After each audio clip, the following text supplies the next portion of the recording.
Quero convidar os irmãos a ficarem em pé. E enquanto em pé, peço que você abra a sua Bíblia comigo para o livro do profeta Isaías.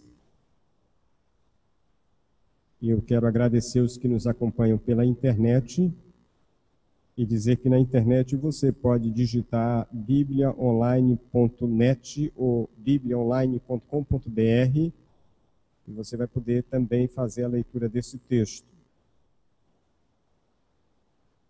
Isaías 58, verso 1. A palavra de Deus diz assim: clama a plenos pulmões, não te detenhas. Ergue a voz como a trombeta e anuncia ao meu povo a sua transgressão e à casa de Jacó os seus pecados. Se você tem a tradução revista e corrigida, que é a tradução mais antiga no Brasil, diz assim: clama em alta voz, não te detenhas. Levanta a voz como a trombeta e anuncia ao meu povo a sua transgressão e à casa de Jacó os seus pecados. Se você tem a nova tradução na linguagem de hoje, diz assim: o Senhor Deus diz, grite com toda a força sem parar. Grite alto como se você fosse trombeta. Anuncie ao meu povo, os descendentes de Jacó, os seus pecados e as suas maldades. Se você tem a NVI, a nova versão internacional, diz assim: grite alto, não se contenha. Levante a voz como trombeta. Anuncie ao meu povo a rebelião dele e à comunidade de Jacó os seus pecados. Deus os abençoe. Podem sentar. Quando Deus ordenou ao profeta Isaías que pregasse a plenos pulmões, ele estava dando uma ordem a respeito da indagação que o povo estava fazendo. A indagação está no versículo 3 do capítulo 58. Ali diz assim: por que jejuamos nós e tu não atentas para isso? Porque afligimos as nossas almas e tu não o sabes? O povo estava querendo saber porque os seus sacrifícios, as suas orações, as suas vigílias pareciam não ter nenhuma resposta de Deus. Parecia que Deus não estava dando ouvidos a nada disto. Então o Senhor está mandando o profeta que ele pregasse a todo pulmão uma mensagem de arrependimento, que ele anunciasse em alta voz, para que ninguém ficasse sem ouvir a mensagem. Ninguém fosse escuso da mensagem. Então, se você atentar para o texto de Isaías 58, o texto que lemos, você vai perceber que Deus dá ao profeta Isaías uma missão dupla. Ao mesmo tempo, ele precisava anunciar a todo o povo, mas também ele precisava falar especificamente ao povo de Deus. Então, era uma missão, de um lado, alta, em bom som, para que todos ouvissem, mas, de outro lado, um anúncio específico ao povo de Deus. Clama a plenos pulmões, clama em alta voz, grite com toda a força, grite alto. A mensagem precisava ser clara e ouvida por todos. O que nós precisamos entender é exatamente isso, irmãos. A mensagem que temos precisa ser ouvida por todos. Quando falamos em missões mundiais, estamos dizendo que nós precisamos olhar além do Brasil. Precisamos enxergar pessoas que nós não conhecemos, não sabemos quem são, não sabemos que língua falam, mas nós precisamos entender que o Evangelho precisa chegar a elas. A mensagem precisa ser anunciada a plenos pulmões, em alta voz, para que todos tomem conhecimento. O Senhor já havia dito isso a Abacuque, numa outra maneira. Ali o Senhor diz a Abacuque, Abacuque 2:2, escreve a visão e torna-a bem legível sobre tábuas, para que possa ler quem passar correndo. A mensagem precisava ser tão clara, tão precisa, que mesmo que alguém estivesse correndo, precisava tomar conhecimento dela. Ninguém deve ficar de fora. Ninguém deve ser esquecido. Ninguém. O Senhor nos diz: o que vos digo às escuras, dizei-vos às claras. E o que escutai ao ouvido, do eirado pregai-o. Mateus 10:27.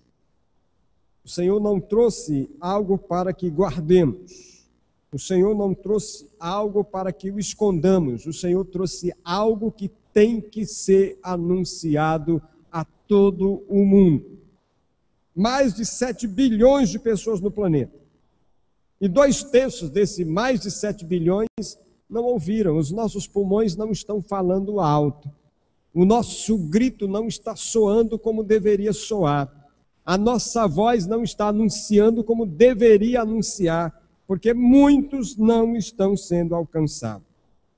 Nós precisamos então levantar a voz, anunciar Jesus a todas as pessoas e com todas as nossas forças, de tal modo que a mensagem ultrapasse os limites que conhecemos. Não podemos fechar os olhos, não podemos cruzar os braços, não podemos nos dar por satisfeitos.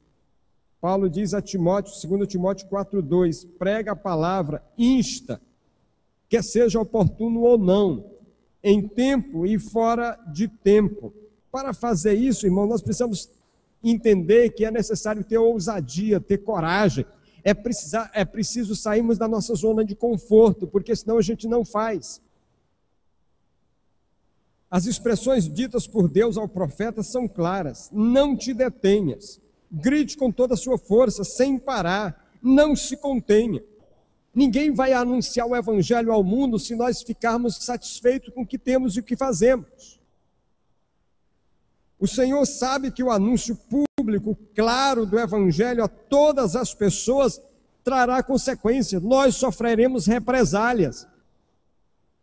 Nós não vamos anunciar o evangelho ao mundo todo sem que haja perseguição, sem que haja resistência. Mas a palavra diz que Deus não nos deu o espírito de covardia, mas o espírito de poder, amor e moderação. Os primeiros discípulos, quando presos e ameaçados para parar de anunciar Jesus, a resposta era simples. Atos 4, 19 e 20. Julgai vós se é justo diante de Deus ouvir-vos ante a vós do que a Deus, porque não podemos parar de falar das coisas que temos visto e ouvido. Para os primeiros discípulos, isso era uma ordem tão clara que não havia ameaça, não havia prisão, não havia nada que pudesse detê-los. Ontem à noite, eu estava encerrando aqui no nosso CCM, no nosso curso de capacitação ministerial, as epístolas de Paulo, que o Davi havia começou, né? E ontem nós concluímos a disciplina. E eu estava impressionado com o estudo da segunda carta de Paulo a Timóteo. Paulo está preso em Roma. Paulo sabia que não sairia daquela, tinha consciência que a morte estava chegando. Então Paulo escreve a Timóteo relembrando tudo que ele havia feito, todo o seu ministério, dizendo dos seus sofrimentos, mas ele não faz isso em tom de lamúria, nem em tom de derrota. Paulo faz isso recordando todo o sofrimento e desafiando Timóteo a que continuasse, que sofresse como ele sofreu e que não desistisse do ministério, porque valia a pena continuar pregando. Agora você imagina alguém que está com a morte na cara, Alguém que sabe que vai morrer e não tem nenhuma enfermidade para morrer de enfermidade. Ele sabe que vai morrer por aquilo que ele está pregando. E ele está desafiando um jovem que está lá fora da prisão a continuar pregando o mesmo que ele pregava.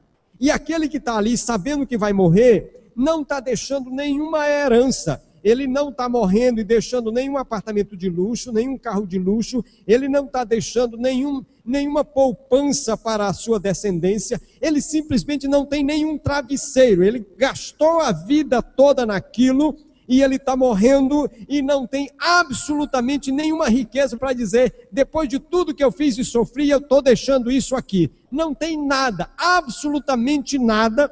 Mas ele não está morrendo dizendo que miserável que eu sou, eu gastei a vida com isso e não tenho herança nenhuma, não tenho nada. Ele não está dizendo, Timóteo, sai dessa porque não vale a pena. Ele não está dizendo, Timóteo, desiste porque esse negócio aí não dá certo. Ele está dizendo assim, permaneça firme, sofre comigo, sofre como um bom soldado, prega, anuncia, porque isso vale a pena.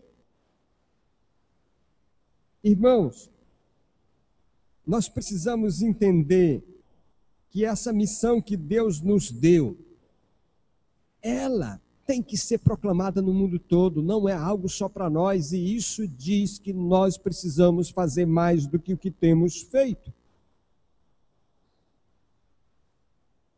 Deus é digno do melhor de nós, Deus é digno do melhor que temos e somos. Eu já contei para os irmãos uma historinha aqui que o Billy Graham costumava contar. Billy Graham contava uma historinha do rapaz que era membro da igreja. E ele faltava demais aos cultos, era muito relapso. Ele aparecia de vez em quando na igreja, não tinha compromisso com nada, tinha uma vida cristã muito fria. É daqueles que vai para a igreja e desaparece, depois volta, depois desaparece, sem nenhum compromisso com Deus e nem com a igreja de Cristo Jesus.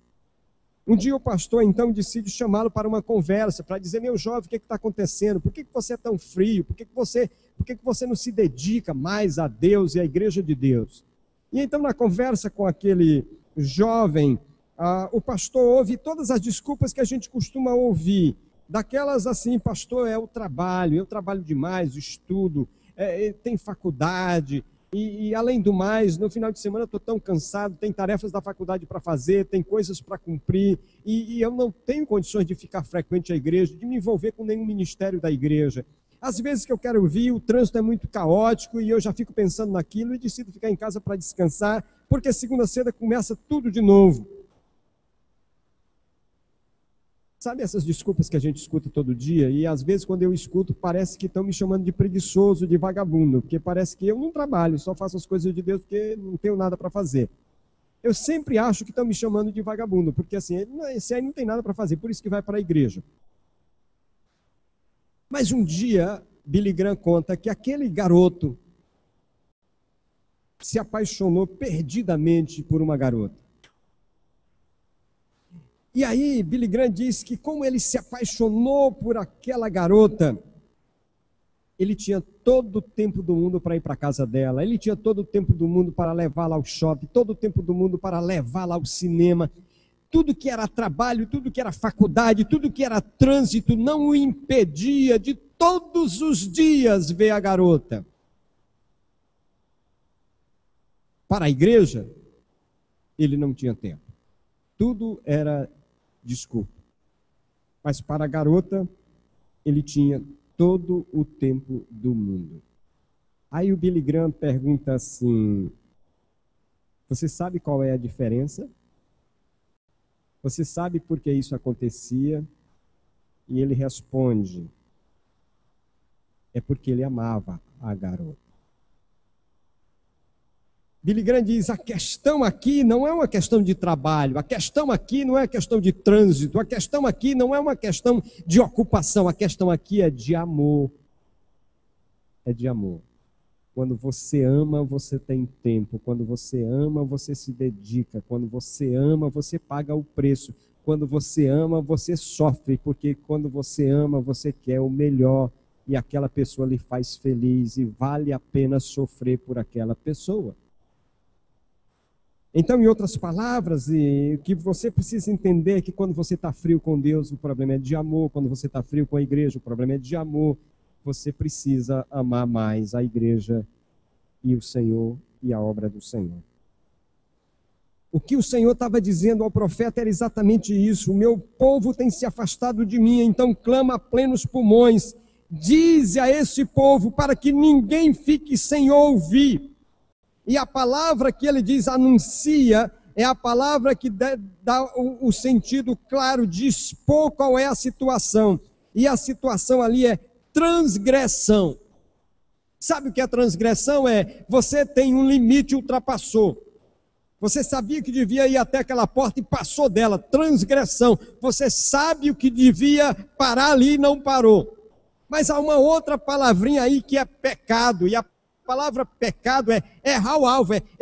Eu deveria ir até a porta e fiquei aquém. Eu deveria atirar a bala e acertar lá o alvo e eu fiquei pertinho, mas não acertei. Eu devia atirar a flecha e ela devia chegar no meio do alvo e ela chegou 2 dedos. Ficou aquém.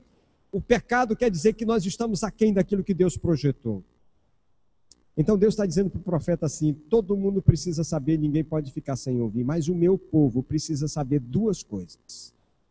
Meu povo precisa saber que transgrediu, quebrou a lei que sabia e conhecia, transgrediu. E meu povo precisa saber que está aquém daquilo que eu esperava que eles estivessem. Meu povo pecou, meu povo está aquém, meu povo ficou aquém daquilo que eu desejava, daquilo que eu projetei. Meus irmãos, como é que estamos diante do nosso Deus? Qual é a nossa situação? É uma situação de transgressão, de quem sabe e foi além, ou é uma situação de pecado, de que ficamos aquém? Qual é a nossa situação? Uma poesia de Mirtes Matias, nossa poetisa missionária, cujo título é Levantai os olhos e vede o campo. E ela escreveu assim, lá fora, além das paredes que te cercam e protegem, longe do calor que te aquece, o corpo e o coração está a grande vinha do Senhor. Crianças que perderam os pais, 1000 mulheres que vendem o corpo, milhões de jovens que procuram uma razão de ser, povo que é teu povo, caminhando irremediavelmente para o abismo. Para, olha, pensa e ouve teu desafio. Na própria voz do Mestre, levantai os olhos e vede. Vai hoje trabalhar na vinha. Ainda é tempo de obedecer. Alcançar a vinha aqui, ali, além, sustentando aqueles que vão, onde estiver um deles, pregando a salvação, tu estarás também. Ainda há tempo. Para, olha e vê. Meio-dia, irmãos. Compromisso firmado, compromisso cumprido. Deus, obrigado por essa manhã na tua casa. Obrigado por tua palavra.